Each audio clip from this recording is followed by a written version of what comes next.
तो नमस्कार मेरे प्रिय साथियों, कैसे हैं आप सभी। मुझे उम्मीद है आप बहुत अच्छे होंगे, स्वस्थ होंगे। जैसा कि आप देख रहे हैं पॉलिटी क्लास 14। इसका मतलब क्या है कि 13 क्लासेज मैं आपको पॉलिटी की करा चुका हूं। हम पॉलिटी की क्लासेज, ज्योग्राफी की क्लासेज और अदर जो भी क्लासेज होंगी हम देख रहे हैं एमसीक्यू और प्लस पीवाईक्यू को मिलाकर। इससे क्या होता है आपको पता ही है कि तैयारी के क्रम में हमें पता रहता है कि जब भी हमें कोई टॉपिक पढ़ रहे हैं तो उस टॉपिक से कहाँ से प्रश्न बनने की संभावना रहती है, वो हमें एमसीक्यू प्लस पीवाईक्यू के माध्यम से पता चलता है। पीवाईक्यू करने का सबसे अच्छा आसान तरीका, सबसे मतलब पीवाईक्यू करने के लिए पीवाईक्यू हम करते क्यों हैं, ठीक है। क्योंकि पीवाईक्यू करने का सबसे अच्छे जो फायदा होता है, सबसे ज़्यादा फायदा होता है वो हमें इसलिए होता है क्योंकि हमें पता रहता है कि पेपर सेटर का उसका सोच क्या है, पेपर सेटर किस तरीके से प्रश्न पूछता है, जो कोई जिसे एग्जाम को हम दे रहे हैं वो एग्जाम कहाँ से प्रश्न उठाने की पूरी पूरी संभावना रहती है, तो उसको हमें पीवाईक्यू के माध्यम से पता चलता है, ठीक है। तो इसी क्रम में आज का जो हमारा लेक्चर है पॉलिटी का और 14th लेक्चर है, और इसमें हम जो करेंगे उसमें लगभग हम राज्यपाल के और मुख्यमंत्री मंत्रिपरिषद के बारे में पीवाईक्यू आपके सामने होंगे, ठीक है। तो इसी क्रम में देखते हैं आज का पहला प्रश्न क्या कहता है।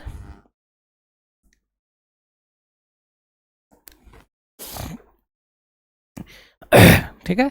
तो इसमें जो आज के जो भी हमारा आज का सेशन है, हमारी जो आज की क्लास है, इसमें आपको गवर्नर्स प्लस मुख्यमंत्री प्लस राज्य विधानमंडल और मंत्रिपरिषद के इर्द गिर्द ही प्रश्न सारे देखने को मिलेंगे, ठीक है। तो चलते हैं आज के अपने पहले प्रश्न की तरफ। क्या कहते हैं, देखते हैं हमारा पहला प्रश्न आज का क्या कहता है। Who among the following is not appointed by the governor. जिस प्रकार केंद्र में राष्ट्रपति होता है, ठीक है, उसी प्रकार राज्य में कौन होता है, राज्यपाल होता है, ठीक है। जो काम केंद्र में राष्ट्रपति के होते हैं वही काम लगभग राज्य में राज्यपाल के होते हैं।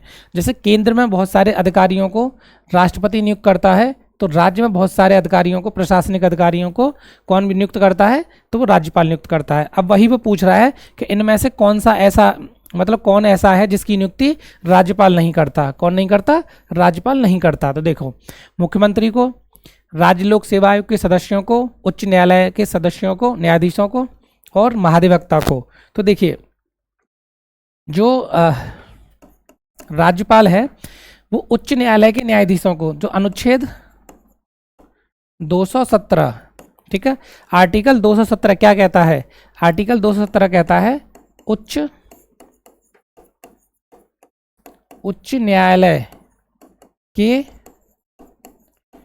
न्यायाधीशों की नियुक्ति भारत का राष्ट्रपति करेगा।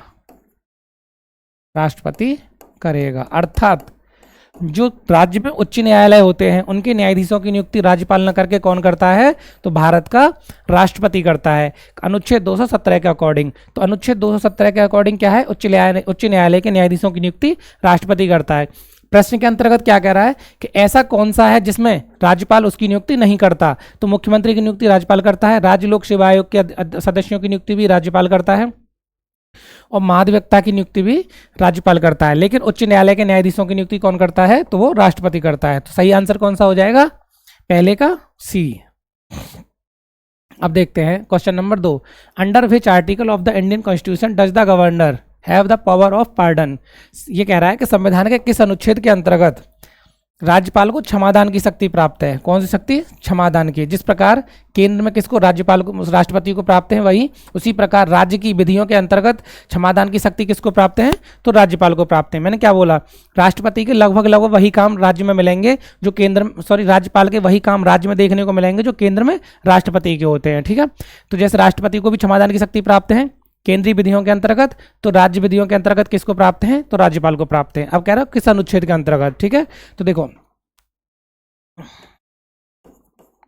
अनुच्छेद 161, ठीक है, अनुच्छेद 161 के अनुसार क्या है, अनुसार राज्यपाल को क्षमादान की क्या है, शक्ति प्राप्त है। राज्यपाल को क्षमादान की शक्ति प्राप्त है। जैसे कि कौन कौन सी शक्ति प्राप्त है वो देखो। पहली शक्ति प्राप्त है कि वो किसी जो अपराध है, क्या जो दंड दिया है, दंड को क्या कर सकता है, दंडादेश को पूरी तरह से निलंबित कर सकता है। पहली क्या है, दंडादेश को निलंबित कर सकता है अपनी क्षमादान की शक्तियों के तहत। ठीक है। फिर दंड के स्वरूप में चेंज कर सकता है, दंड का स्वरूप बदल सकता है। दंड का क्या कर सकता है, स्वरूप बदल सकता है। और दंड की अवधि कम कर सकता है, दंड की अवधि कम कर सकता है। ठीक है। तो इस प्रकार से क्या है, जैसे दंडादेश है तो किसी दंड को पूरी तरह से निलंबित कर देगा। फिर क्या कर सकता है, दंड का स्वरूप, जैसे किसी को मृत्युदंड दिया, किसी को आजीवन कारावास दी गया हो, ठीक है, तो उसकी आजीवन कारावास को थोड़ा वो स्वरूप में चेंज कर सकता है जैसे वो चाहे।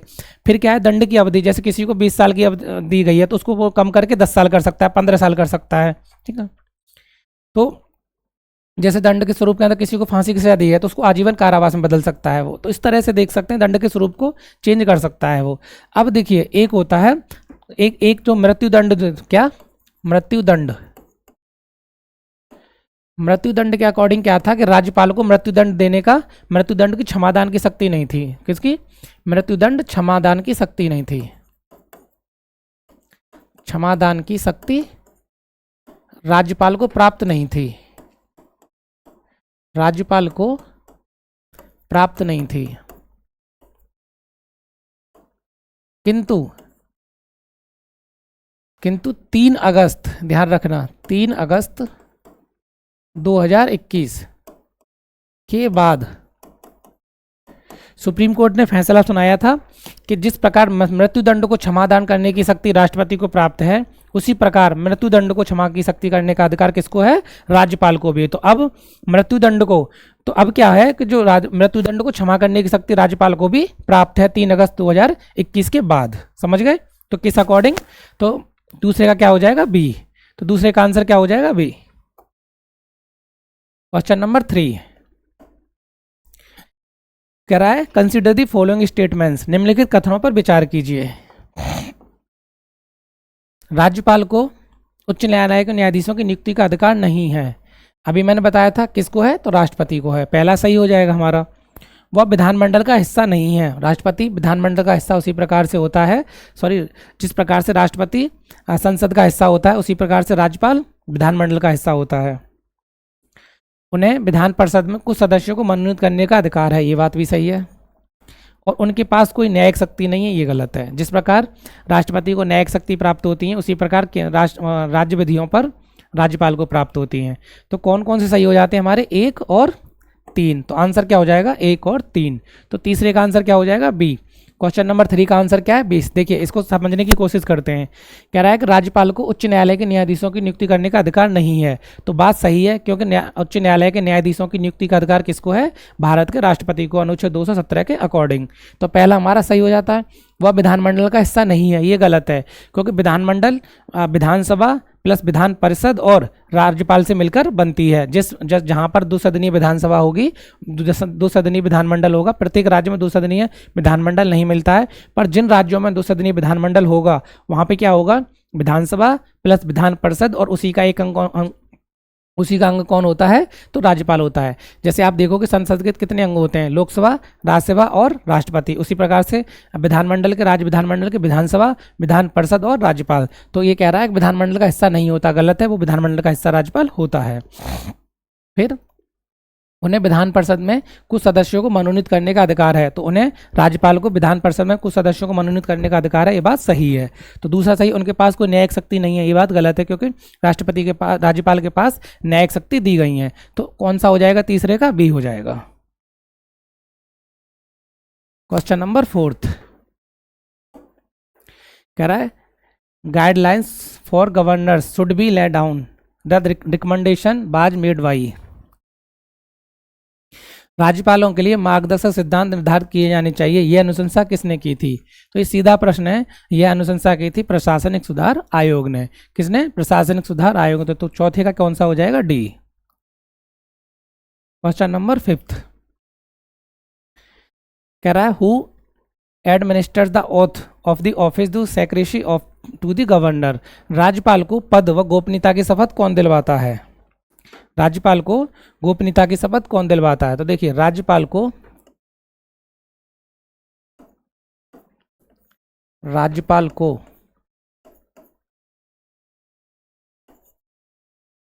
गोपनीयता की शपथ कौन दिलवाता है? तो वो दिलवाता है उच्च न्यायालय का मुख्य न्यायाधीश। उच्च न्यायालय का कौन दिलवाता? उच्च न्यायालय का मुख्य न्यायाधीश। उच्च न्यायालय का मुख्य न्यायाधीश। और कभी अगर उच्च न्यायालय का मुख्य न्यायाधीश उपस्थित न हो तो कौन दिलवाएगा? उच्च न्यायालय का वरिष्ठतम न्यायाधीश। वरिष्ठतम न्यायाधीश। ठीक है।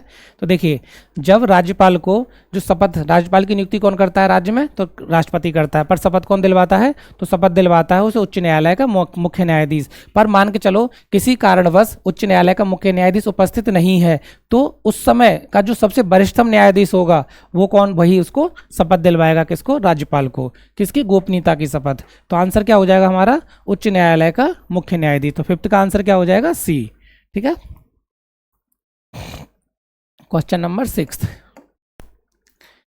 The provision for the elected governors was dropped from the constitution draft because. संविधान के मसौदे में निर्वाचित राज्यपालों के प्रावधानों की मूल योजना को छोड़ दिया गया।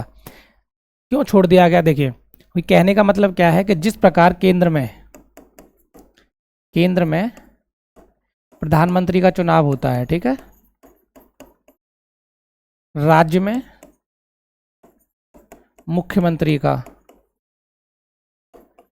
उसी प्रकार से एक प्रश्न बना था कि राष्ट्रपति का चुनाव क्यों नहीं होता जनता द्वारा सीधे।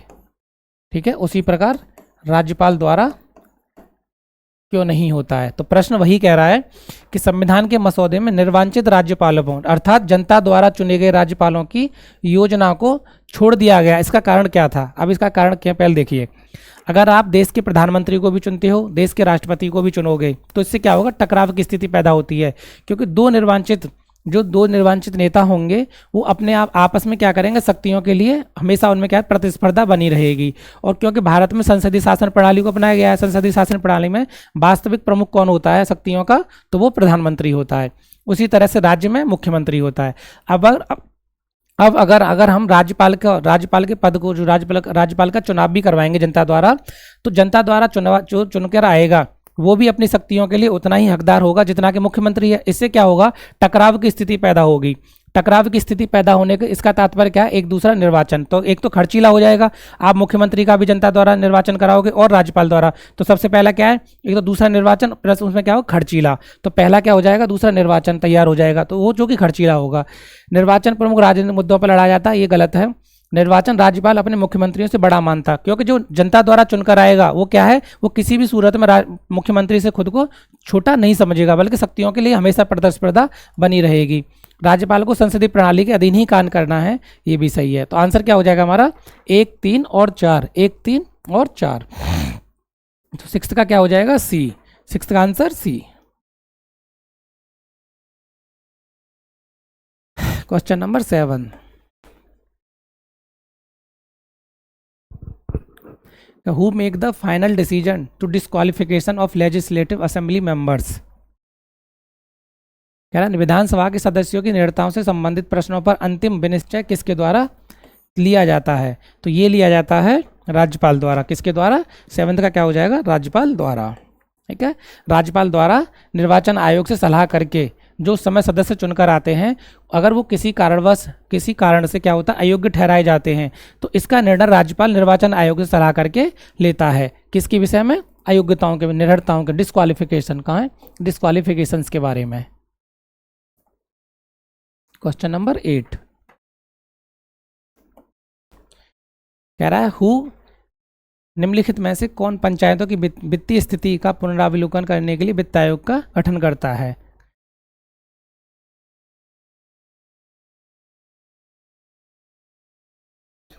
ठीक है, निम्नलिखित में कौन पंचायतों की वित्तीय स्थिति का पुनरावलोकन, उसका वित्तीय स्थिति का पुनरावलोकन पंचायतों की तो कौन करता है कह रहा है। ठीक है, तो देखो राज्यपाल जो है, राज्यपाल अनुच्छेद 243 आई के तहत क्या करता है, राज्य में क्या एक वित्तीय आयोग का गठन करता है, वित्तीय आयोग का गठन करता है।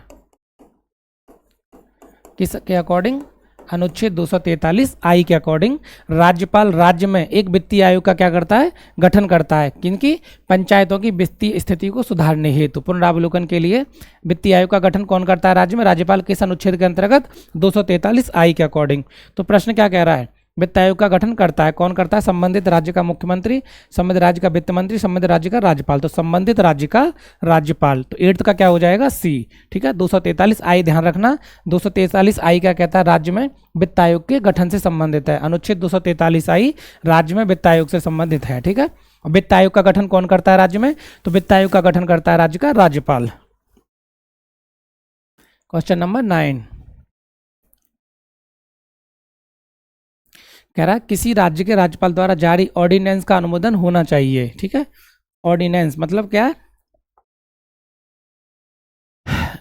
N ordinance issued by the governor must be approved by. कह रहा है किसी राज्य के राज्यपाल द्वारा ऑर्डिनेंस का अनुमोदन आवश्यक है। तो देखो किसी राज्य के राज्यपाल द्वारा जारी ऑर्डिनेंस का अनुमोदन आवश्यक है, राष्ट्रपति द्वारा, राज्य के विधायिका द्वारा, राष्ट्रपति द्वारा, राज्य की विधायिका द्वारा, राज्य के मंत्रियों द्वारा। देखो जो अनुच्छेद, ठीक है, अनुच्छेद 213, अनुच्छेद 213 के तहत, अनुच्छेद 213 के तहत क्या होता है, राज्यपाल अध्यादेश जारी करता है, राज्यपाल अध्यादेश जारी करता है। ध्यान रखना, अनुच्छेद 213 के तहत क्या होता है, राज्यपाल क्या करता है, अध्यादेश जारी करता है। अब क्या होता है कि इन्हीं में 213(2), अनुच्छेद 213(2), अनुच्छेद 213(2) क्या कहता है कि अगर राज्यपाल कोई अध्यादेश जारी कर देता है, अगर राज्यपाल कोई अध्यादेश जारी कर देता है तो विधायिका का सत्र प्रारंभ होने से 6 सप्ताह के भीतर, ठीक है, इस अध्यादेश को क्या मिलना चाहिए, इस अध्यादेश को एक तरह से देखा जाए तो अनुमोदन प्राप्त होना चाहिए। क्या, अनुमोदन प्राप्त होना चाहिए। देखिए मेरी बात फिर से समझिए मैं क्या कह रहा हूँ। जैसे क्या होता है, जब जैसे केंद्र में राष्ट्रपति अनुच्छेद 123 के अकॉर्डिंग क्या करता है, अनुच्छेद 123 के अकॉर्डिंग, इन दोनों अनुच्छेद को आप याद रखिए। 123 के अकॉर्डिंग कौन अध्यादेश जारी करता है, राष्ट्रपति। इसी का उल्टा कर दोगे 213, इसके अकॉर्डिंग राज्यपाल। ठीक है, तो जिस प्रकार केंद्र में राष्ट्रपति अध्यादेश जारी करता है उसी प्रकार राज्य में राज्यपाल अध्यादेश जारी करता है।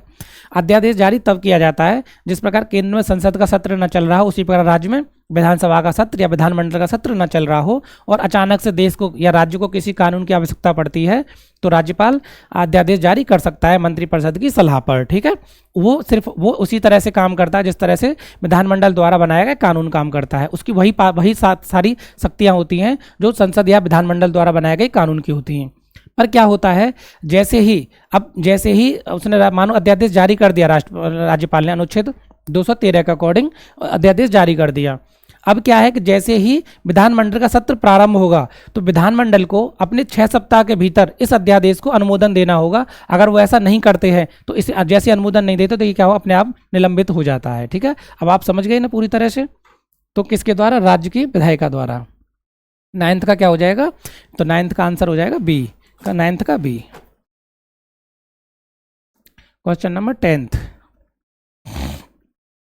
कह रहा है निम्नलिखित में से which article empowers the governor to promulgate ordinance when the state legislature is not session. निम्नांकित में से भारतीय संविधान का कौन सा अनुच्छेद, निम्नांकित में से भारतीय संविधान का कौन सा अनुच्छेद राज्यपाल को राज्य विधानमंडल की विश्राम काल में अर्थात अनुपस्थिति में अध्यादेश प्रख्यापित करने की शक्ति प्रदान करता है। कुल मिला के कह रहा है कि ऐसा कौन सा अनुच्छेद है जो राष्ट्रपति को अध्यादेश जारी करने की शक्ति देता है। तो मैंने अभी बताया था आपको, अनुच्छेद 213 के तहत राज्यपाल क्या करता है, अध्यादेश जारी करता है। राज्यपाल अध्यादेश जारी करता है, ठीक है। तो किसके तहत, तो 10th का क्या हो जाएगा, सी, अनुच्छेद 213 के तहत। और राज्य में और केंद्र में, केंद्र में अनुच्छेद 123 के तहत कौन करता है, तो राष्ट्रपति क्या अध्यादेश जारी करता है। मैंने आपको बताया ना, अध्यादेश की वही सारी शक्तियां होती हैं जो संसद या विधानमंडल द्वारा बनाए गए किसी कानून की होती हैं, ठीक है। तो समझ गए ना आप, 10th का क्या हो जाएगा, सी। क्वेश्चन नंबर 11th, कह रहा which of the following statement is not correct. निम्नलिखित में से कौन सा कथन सही नहीं है। कह रहा राज्यपाल को अध्यादेश निर्माण की शक्ति है, राज्यपाल की अध्यादेश निर्माण की शक्ति स्वविवेक की शक्ति है, राज्यपाल अध्यादेश को वापस करने में सक्षम है, राज्यपाल की अध्यादेश निर्माण की शक्ति राज्य विधानमंडल की समकक्ष है। तो देखिए इसमें से जो राज्यपाल की अध्यादेश के निर्माण की शक्ति स्वविवेक की है, स्वविवेक मतलब अपनी इच्छा से कर सकता है, ये गलत है। यही पूछ रहा कौन सा कथन सही नहीं है। मैंने आपको क्या बताया, अनुच्छेद 213 के तहत राज्यपाल क्या करता है, अध्यादेश जारी करता है, राज्यपाल अध्यादेश जारी करता है, ठीक है। कब जारी करता है ये भी तो मैंने बताया आपको, कब जारी करेगा, जब किसी कारणवश देश राज्य को अचानक से किसी कानून की आवश्यकता हो, लेकिन पे ध्यान रखिए, लेकिन विधानमंडल का सत्र न चल रहा हो। कब, जब विधानमंडल का सत्र न चल रहा हो, जब विधानमंडल का सत्र न चल रहा हो तभी क्या होगा, तभी राज्यपाल अध्यादेश जारी कर सकता है, बल्कि किसकी सलाह पर, मंत्रिपरिषद की सलाह पर। अर्थात वह उसकी स्वविवेक की शक्ति नहीं है, अध्यादेश जारी करने की शक्ति मंत्रिपरिषद की सलाह पर वो तभी जारी कर पाएगा राज्यपाल जब विधानमंडल का सत्र प्रारंभ न हो या सत्र न चल रहा हो। तो इसका मतलब उसकी स्वविवेक की शक्ति वो नहीं है। तो आंसर क्या हो जाएगा 11th का, बी। आंसर 11th का क्या हो जाएगा, बी। क्वेश्चन नंबर 12, एक व्यक्ति एक समय में 2 या अधिक राज्यों का राज्यपाल नहीं हो सकता, कथन कह रहा है। अनुच्छेद कारण क्या है, अनुच्छेद 153 कहता है कि प्रत्येक राज्य के लिए एक राज्यपाल होगा। तो देखिए ये मैंने आपको कल की क्लास में बताया था। कल की क्लास में क्या बताया था, एक 7वां संविधान संशोधन अधिनियम 1956, ठीक है। इसमें क्या प्रावधान किया गया था, इसमें प्रावधान किया गया था एक ही व्यक्ति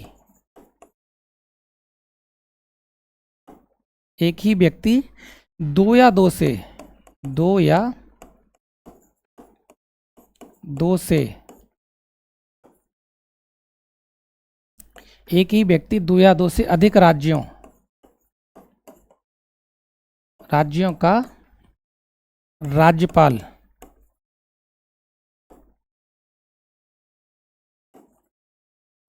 नियुक्त किया जा सकेगा,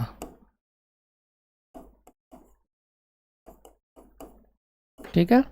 वहीं दूसरी तरफ अनुच्छेद 153 क्या कहता है, प्रत्येक राज्य में एक राज्यपाल होगा,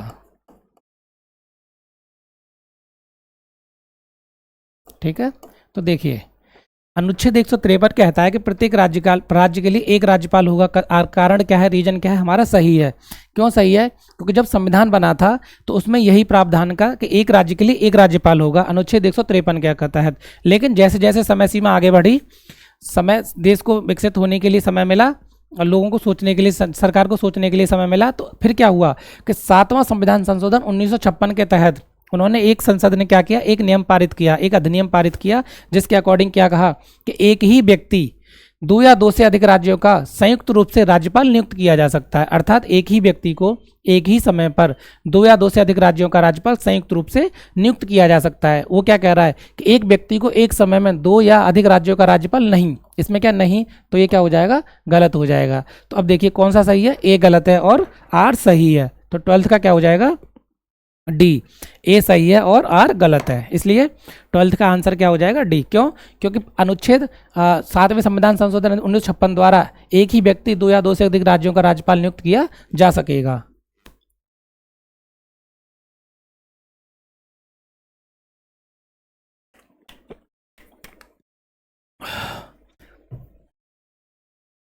ठीक है, चलते हैं अपने अगले प्रश्न की तरफ। क्वेश्चन नंबर 13,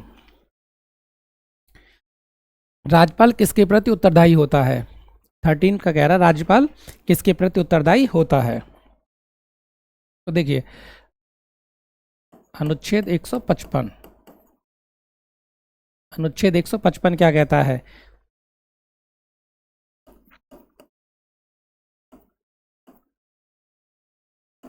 राज्यपाल की नियुक्ति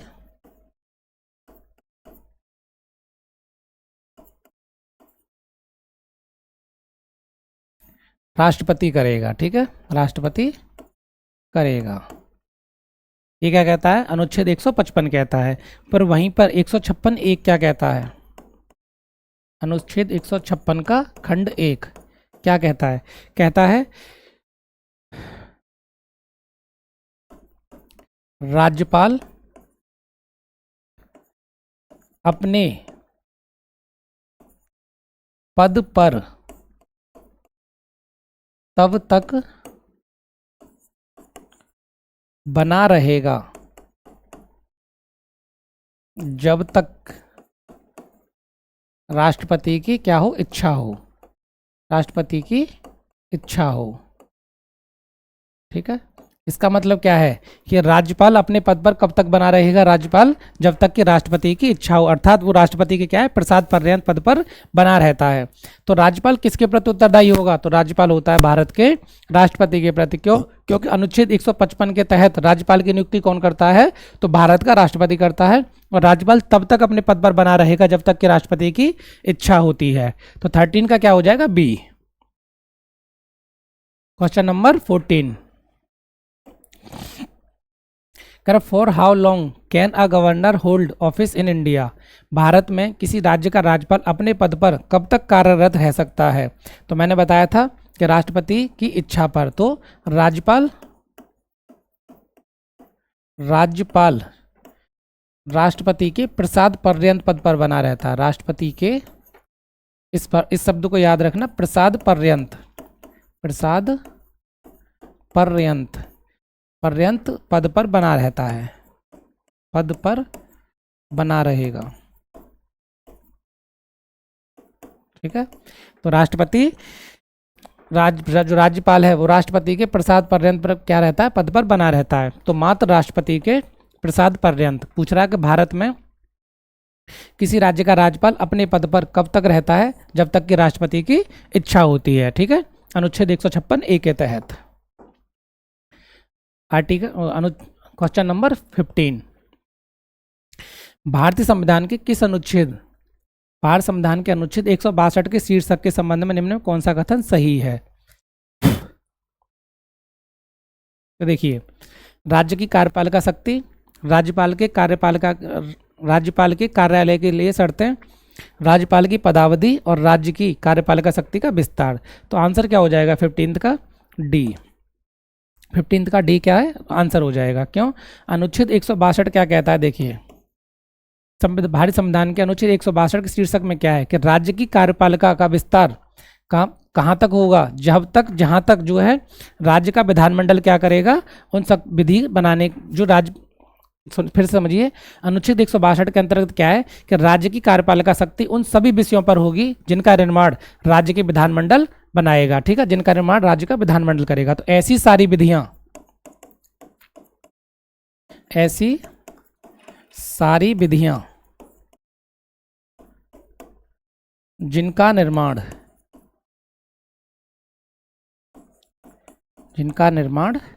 राज्य विधानमंडल करेगा, राज्य विधानमंडल करेगा, ठीक है। तो राज्यपाल जो राज्य की कार्यपालिका शक्ति का विस्तार कहाँ तक होगा, तो उन सभी कानूनों पर होगा जिनका निर्माण राज्य का विधानमंडल करेगा। क्वेश्चन नंबर 16, दिल्ली की विधानसभा विभाजित है, देखिए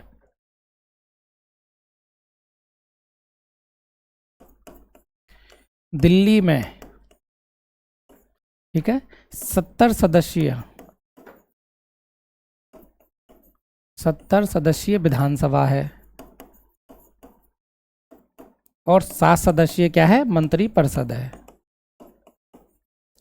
मंत्री परिषद है,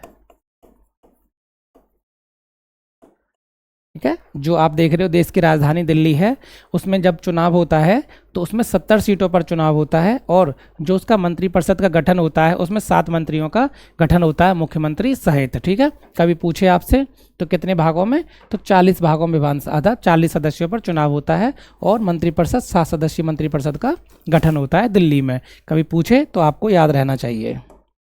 क्वेश्चन नंबर 17, क्वेश्चन नंबर 17 क्या कह रहा था, principal for elections to state legislatures include, राज्य विधानमंडल के निर्वाचनों हेतु सिद्धांत में सम्मिलित है, एक वयस्क मताधिकार पर यह वयस्क मताधिकार के आधार पर होंगे, प्रत्येक प्रादेशिक निर्वाचन क्षेत्र के लिए केवल एक निर्वाचक सूची होगी, धर्म जाति लिंग आदि के निर्वाचन सूची बनाने में कोई स्थान नहीं होगा, राजनीतिक दलों को अपने स्वयं के मानक स्थापित करने की स्वतंत्रता प्राप्त होगी।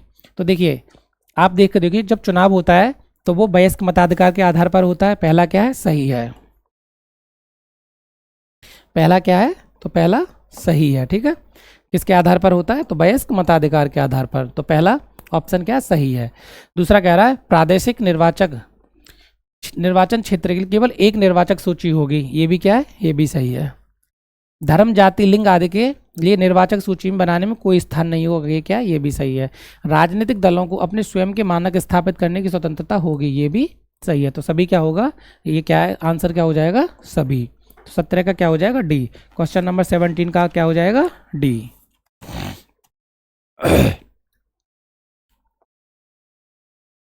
क्वेश्चन नंबर 18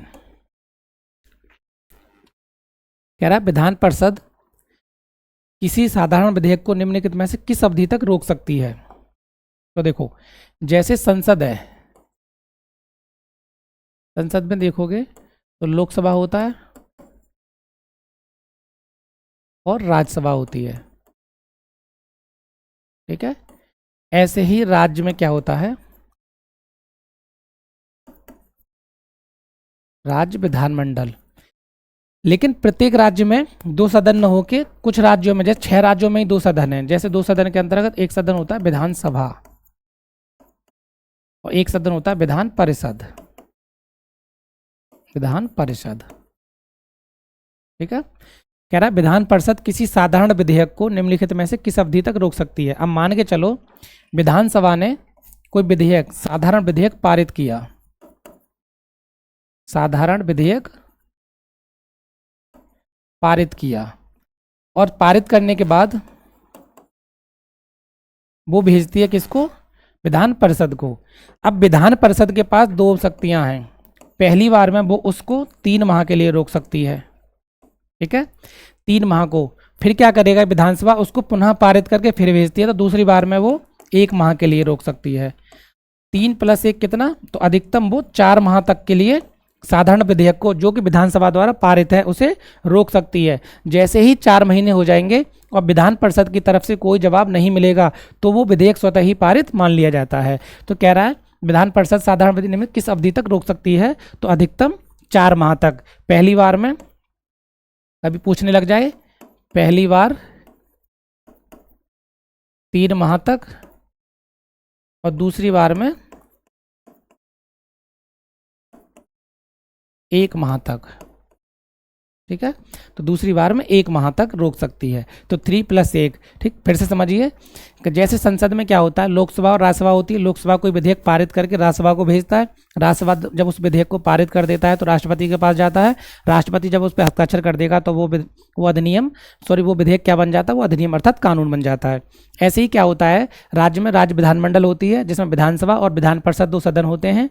6 राज्यों के अंतर्गत हैं हालांकि ये।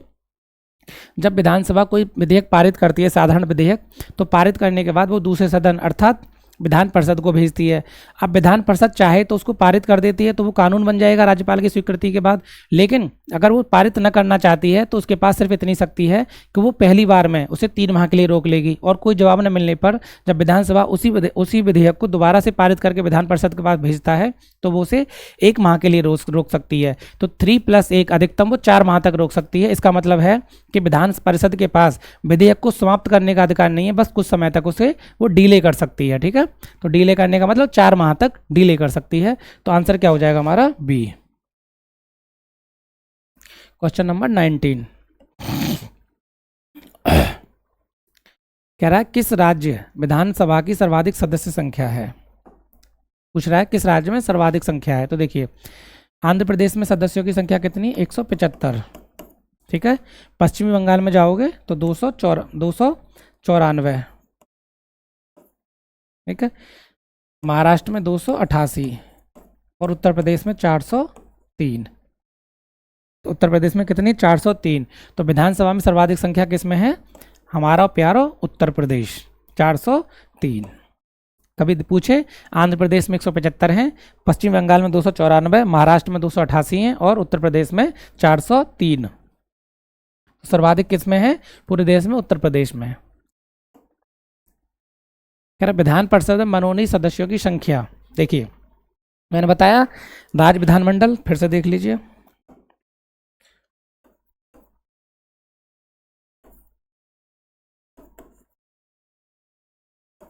राज्य विधानमंडल इक्वल टू संसद।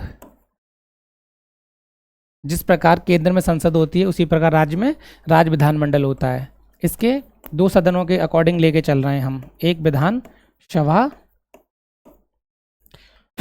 और दूसरा विधान परिषद।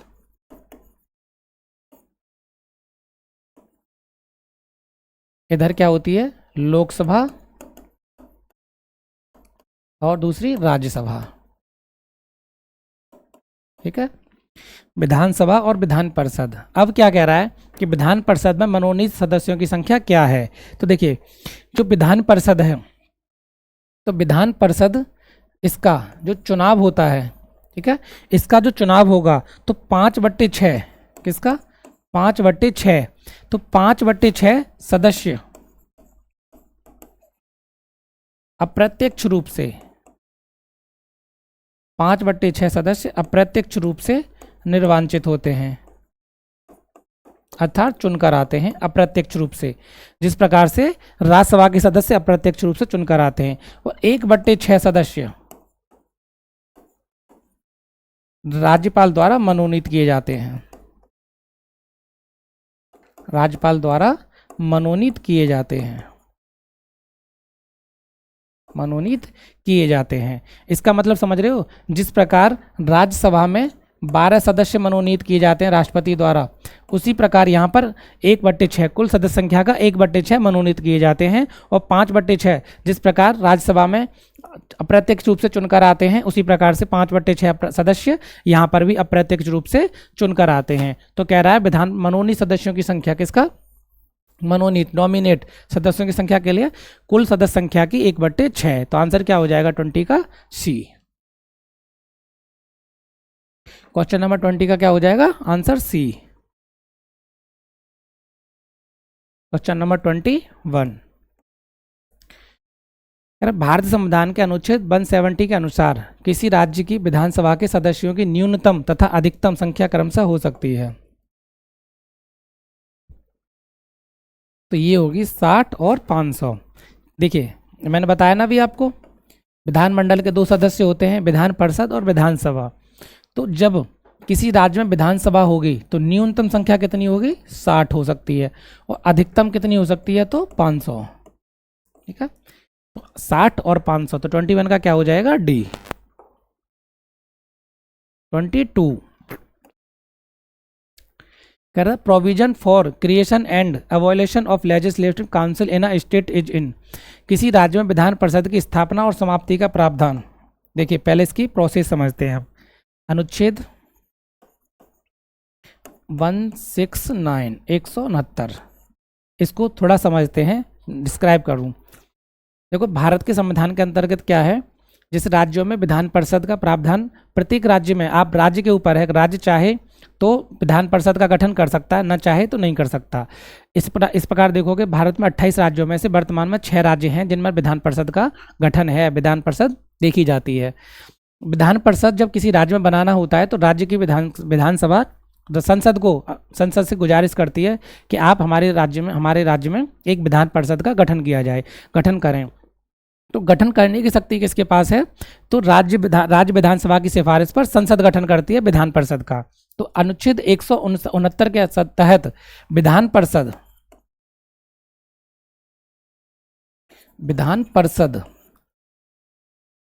का गठन और उत्सर्जन,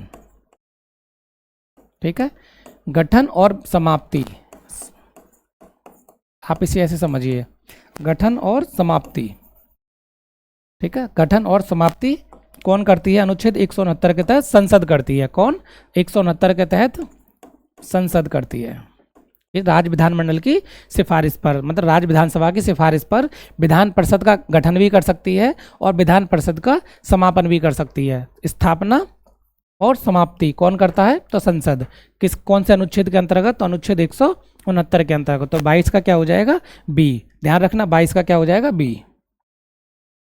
क्वेश्चन नंबर 23 कह रहा निम्न में से किसको भंग नहीं किया जा सकता परंतु समाप्त किया जा सकता है। तो देखो विधान परिषद को, राज्य की विधान परिषद है, 23 का क्या हो जाएगा, डी। राज्य की विधान परिषद है, भंग नहीं की जा सकती परंतु समाप्त की जा सकती हैं। कौन सा अनुच्छेद, अभी बताया था ना, अनुच्छेद 169।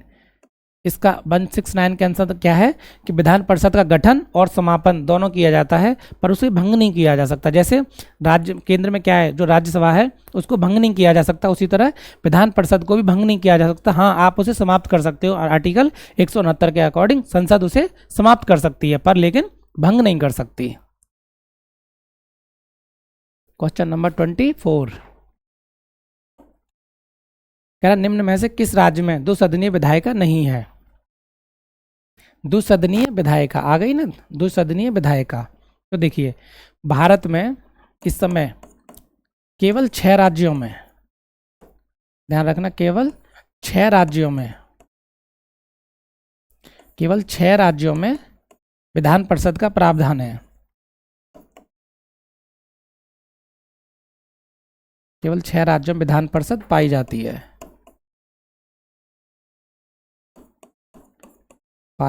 है, कौन कौन से वे 6 राज्य हैं, देखो सबसे पहले उत्तर प्रदेश है, फिर कौन सा, बिहार। ठीक है, उत्तर प्रदेश बिहार है, आपको कर्नाटक देखने को मिलता है। ठीक है, कर्नाटक के अलावा आप देखोगे तो आंध्र प्रदेश,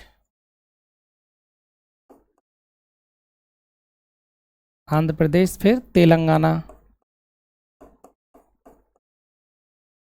ठीक है, आंध्र प्रदेश, तेलंगाना, और एक और कौन सा मिलता है, तो आपको महाराष्ट्र। ये 6 राज्य हैं।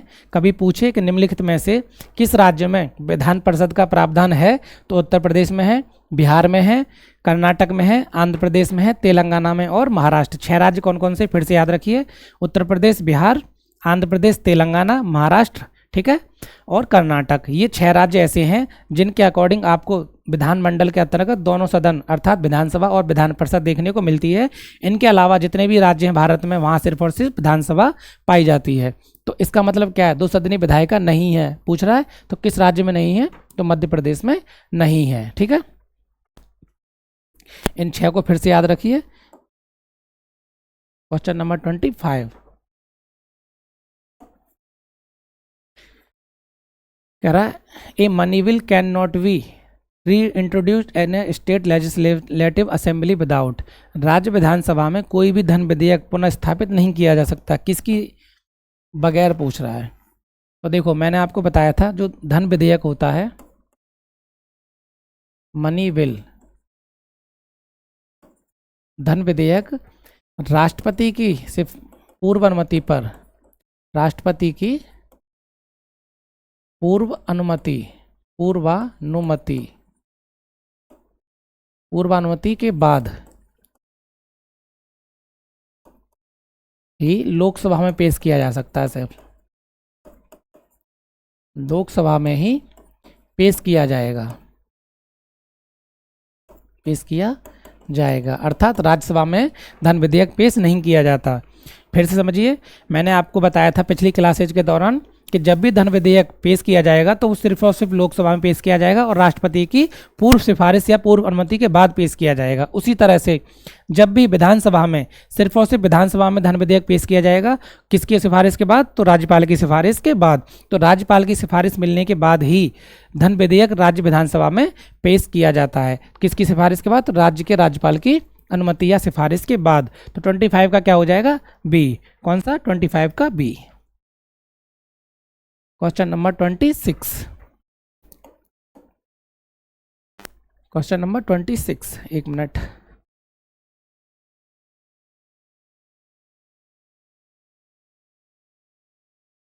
कह रहा है उत्तर प्रदेश में विधान परिषद वित्त विधेयक को कितने दिन तक विलंबित कर सकती है? तो देखो अभी मैंने बताया था, फिर से उसी, हम थोड़ा केंद्र को समझते हुए राज्य को समझ रहे हैं। जब भी धन विधेयक पेश किया जाएगा, जब भी धन विधेयक पेश किया जाएगा तो केवल लोकसभा में पेश किया जाएगा, लोकसभा में पेश किया जाएगा। इसकी सिफारिश के बाद, तो राष्ट्रपति की अनुमति मिलने के बाद। जब धन विधेयक को लोकसभा में पारित कर दिया जाता है तो फिर भेजा जाता है राज्यसभा के पास। राज्यसभा के पास सिर्फ इतनी शक्ति है कि वो धन विधेयक को सिर्फ 14 दिनों तक रोक सकती है। 14 दिनों तक रोक सकती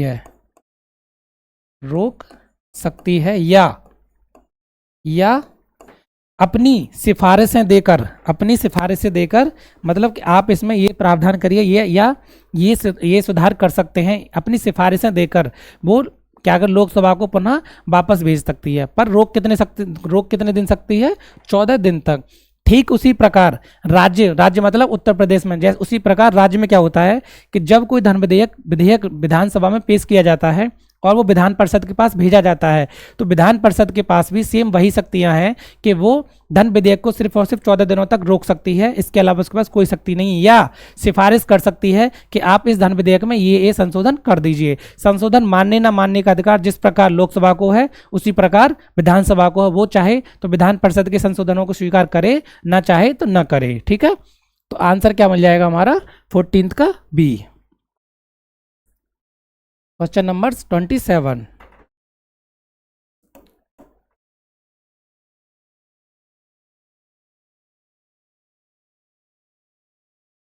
कह रहा है what is the quorum for a state legislative meeting? राज्य विधानमंडल की बैठक आयोजित करने के लिए कोरम क्या है? पहले तो जानते हैं कोरम किसे कहते हैं। कोरम वो न्यूनतम संख्या है, सदन संख्या है। कोरम सदस्यों की वो न्यूनतम संख्या है जिसके बाद सदन का सत्र प्रारंभ हो सकता है। सदन का सत्र प्रारंभ किया जा सकता है। सत्र प्रारंभ किया जा सकता है। ठीक है, जिस प्रकार संसद के लिए कितना 1/10, अगर संसद में क्या, जैसे लोकसभा है, लोकसभा में 543 सदस्यों का अगर 1/10 सदस्य उपस्थित हैं तो संसद का सत्र प्रारंभ होगा, अन्यथा नहीं होगा। उसी प्रकार क्या है कि राज्य विधानमंडल की बैठक के लिए कोरम क्या है, कोरम वो है या तो कोरम 10 सदस्य हैं, या तो 10 सदस्य आए हों, या कुल सदस्यता, जितनी सदस्यता उसका 10वां हिस्सा हो जो उसकी अधिक हो। ठीक है, तो आंसर क्या हो जाएगा डी, या तो 10 सदस्य हों या कुल सदस्य संख्या का 10वां हिस्सा जो भी अधिक हो वो माना जाएगा कोरम। ठीक है, क्वेश्चन नंबर 28,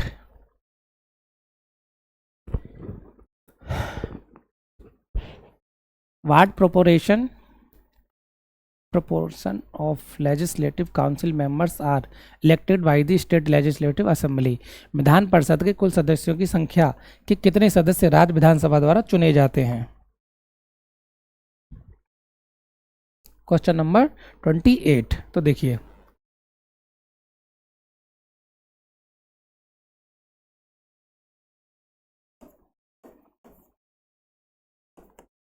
विधान परिषद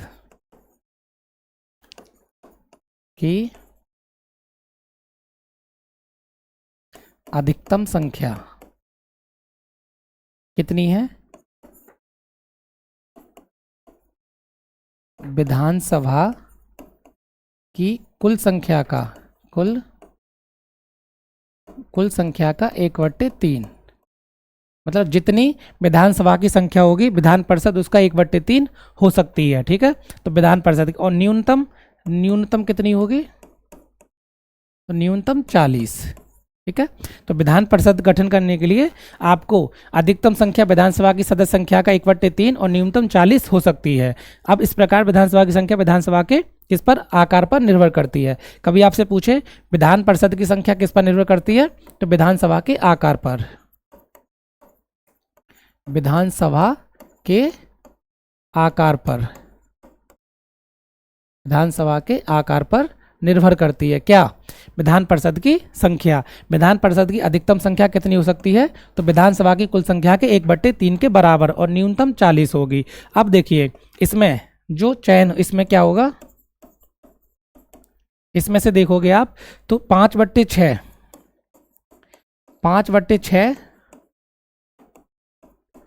सदस्यों का अप्रत्यक्ष रूप से निर्वाचन होता है, अप्रत्यक्ष रूप से निर्वाचन। ठीक है, और 1/6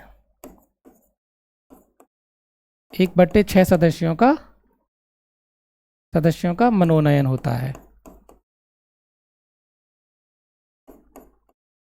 ठीक है, तो 1/6 सदस्यों का क्या होता है, मनोनयन होता है। अब देखिए विधान परिषद के कुल सदस्यों की संख्या के कितने सदस्य विधानसभा द्वारा चुने जाते हैं, तो कितने, 1/3, तो 28 का क्या हो जाएगा डी। तो विधानसभा की संख्या का 1/3 क्या हो सकता है, विधान परिषद की संख्या हो सकती है। जो जैसे मानो विधान परिषद में उत्तर प्रदेश में कितना है, विधानसभा में 403 सदस्य हैं, तो इसका 1/3। ठीक है, तो सिर्फ और सिर्फ उतने ही मेंबर्स हो सकते हैं विधान परिषद में, इससे ज़्यादा नहीं हो सकते। इसी तरह से जो न्यूनतम विधान परिषद गठन करने के लिए न्यूनतम आपको 40 सदस्य होने चाहिए, अगर 40 से कम है तो विधान परिषद का गठन नहीं हो सकता है। इसी तरह से जो विधान परिषद गठित होगी उसका 5/6 सदस्यों का अप्रत्यक्ष रूप से निर्वाचन होगा और 1/6 सदस्यों का राज्यपाल द्वारा मनोनयन होगा। Question number 29, when the speaker of a state legislative assembly vacates his seat, whom does the submit his resignation in the on handwriting with signature। ऐसी परिस्थिति जब राज्य विधानसभा के अध्यक्ष को अपनी सीट रिक्त करनी हो, वह अपना त्यागपत्र अपने हस्तलेख में हस्ताक्षर सहित निम्नलिखित किसको सौंपेगा। तो देखिए जब भी राज्य विधानसभा का अध्यक्ष अपना त्यागपत्र सौंपेगा तो वो किसको सौंपेगा, विधानसभा के उपाध्यक्ष को, ये ध्यान रखना। ठीक है, विधानसभा के उपाध्यक्ष को सौंपेगा। क्वेश्चन नंबर 30, राज्यों में मुख्यमंत्री सहित मंत्रिपरिषद में मंत्रियों की न्यूनतम संख्या क्या होती है, तो ये होगी 12। कितना, 12। 30 का क्या हो जाएगा, 12। अधिकतम कितनी होती है, देखो अधिकतम कितनी हो सकती है, तो अधिकतम मंत्रिपरिषद की संख्या होगी जो सदन की कुल संख्या होगी, जैसे सदन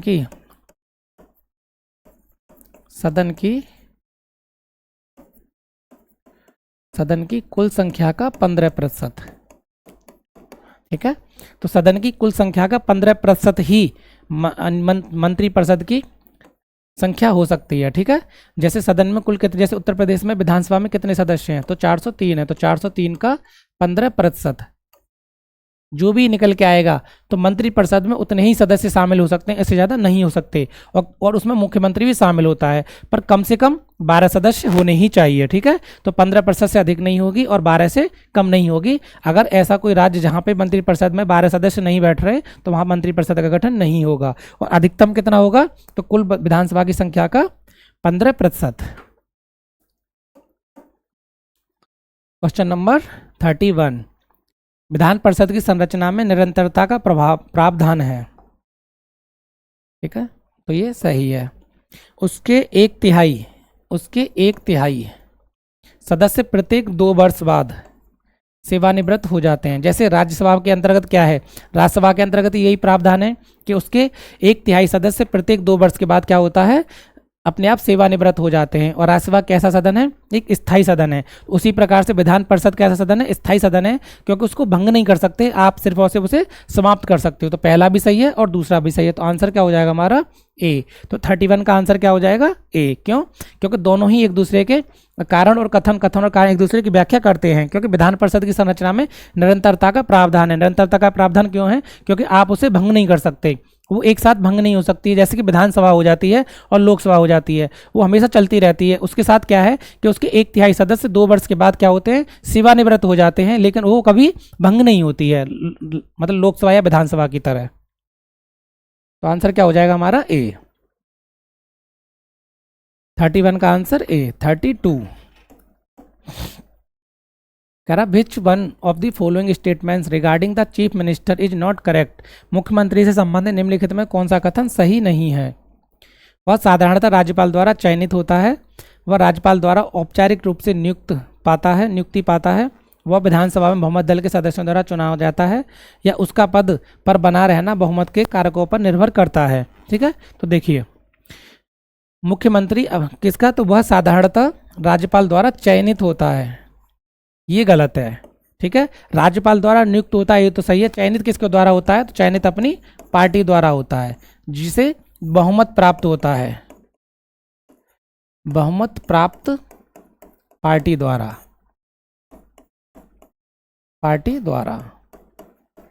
जैसे योगी जी हैं, अब योगी जी को उनकी पार्टी ने चुना था। चयन किसने किया था, तो चयन किया था पार्टी ने। और नियुक्त किसने किया है, तो नियुक्ति कौन दिलाता है, तो राज्य का राज्यपाल। तो आंसर क्या हो जाएगा हमारा, क्योंकि पूछ रहा है कौन सा कथन सही नहीं है मुख्यमंत्री के बारे में, तो मुख्यमंत्री राज्यपाल द्वारा चयनित नहीं होता बल्कि नियुक्त होता है। क्वेश्चन नंबर 33 कह रहा निम्नलिखित में से एक मुख्यमंत्री का राज्यपाल के प्रति कर्तव्य नहीं है। अपने दल की नीतियों के बारे में सूचित करना, मंत्रिपरिषद के सभी मिनिस्ट्रियों को सूचित करना, प्रशासन संबंधी सूचनाओं की जानकारी देना, विधान विषयक प्रस्तावनाओं के बारे में सूचित करना। तो देखिए अपने दल की नीतियों के बारे में, जैसे मानो कोई मुख्यमंत्री बीजेपी से है,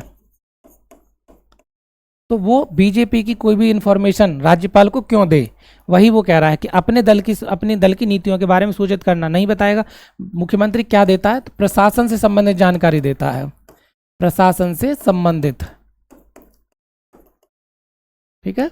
राज्यपाल को प्रशासन से संबंधित जानकारियां देता है, पर अपनी पार्टी से संबंधित या अपने दल से संबंधित जानकारी नहीं देता। तो आंसर क्या हो जाएगा 33 का ए।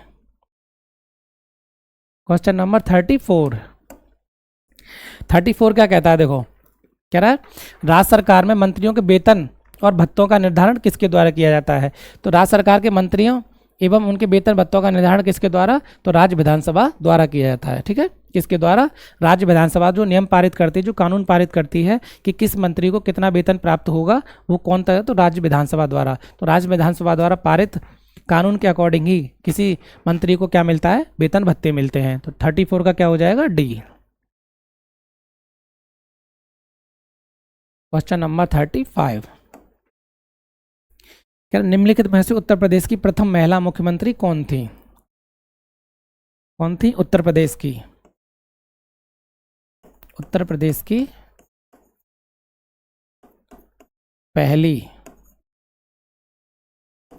पहली महिला मुख्यमंत्री।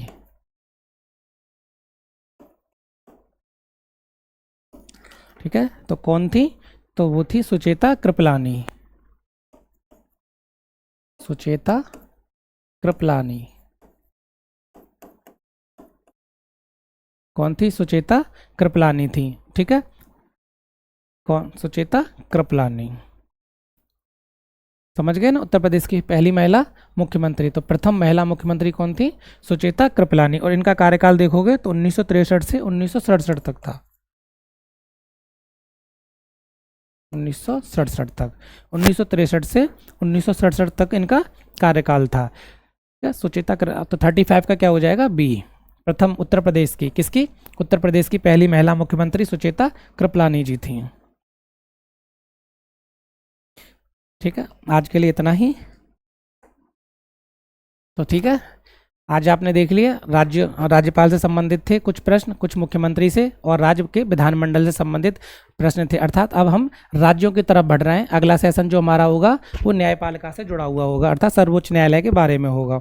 अगली क्लास जब भी हमारी पॉलिटी की रहेगी। आप देख लीजिए कितने इंपॉर्टेंट क्वेश्चंस आपके सामने आ रहे हैं, और ये क्वेश्चंस को हवा में मत लीजिए, बड़ी मेहनत से क्वेश्चन तैयार किए जा रहे हैं। इसमें आपको वन लाइनर भी देखने को मिलेंगे और कॉन्सेप्ट बेस्ड क्वेश्चन भी देखने को मिलेंगे। तो इसे आप पीसीएस और जो आईएएस वगैरह के बच्चे के साथ साथ जो वन लाइनर वनडे जो एग्जाम्स होते हैं उस पर भी ध्यान दीजिए। क्योंकि देखिए, जब आपकी तैयारी अच्छी होगी तो छोटे एग्जाम्स अपने आप निकल जाते हैं। ये मत सोचिए कि आपका लेवल छोटा है और ये क्वेश्चन का जो आकार है वो बड़ा है, इससे कोई फर्क नहीं पड़ेगा। क्वेश्चंस अच्छे हैं, आप ये सोच कर पढ़िए। ठीक है, फिर मिलते हैं आपसे अगली क्लास में। अभी के लिए धन्यवाद।